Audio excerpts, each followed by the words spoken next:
name is Sophie Diao. My role here at Google is Doodler, which means I'm part of a team that draws the homepage illustrations for the logo. One of my teachers told me, your first pass should never be your last pass. Basically, that means your first drawing should always be the jumping off point for many more drawings that eventually lead you to the space where you want to be at. The most difficult doodle I've ever worked on was for Thanksgiving 2013. And it was difficult because I decided to make it into a short film. A short animated film is like a drawing times several thousand drawings.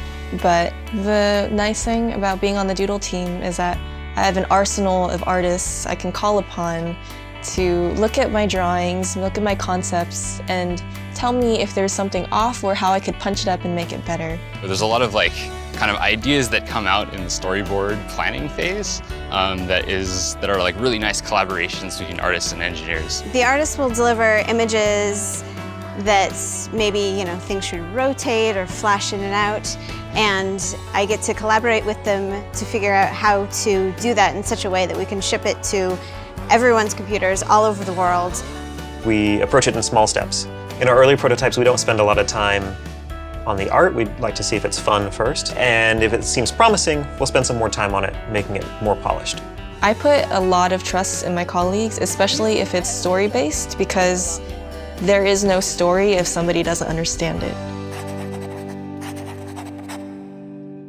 Definitely in the beginning, it was pretty hard for me to take critique because I was so excited to show my work to people that I forgot that they actually had things to say about it that could make it better.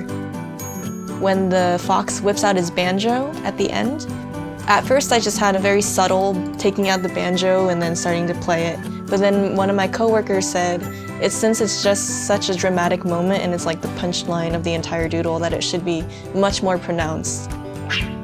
And just have it be this aha moment. When you have other people around you who you trust and who you know are really talented and who think differently from you, it can greatly influence the way that you work. But really it's about giving a piece of feedback that can help someone on their creative journey to get where they're trying to go. You're the proud parent of this thing, and you of course want everyone to love it. You're not just making something for yourself anymore. You're making something for millions of strangers. When a doodle goes live, it's kind of an abstract feeling. You don't really realize that the whole world is seeing what you just made.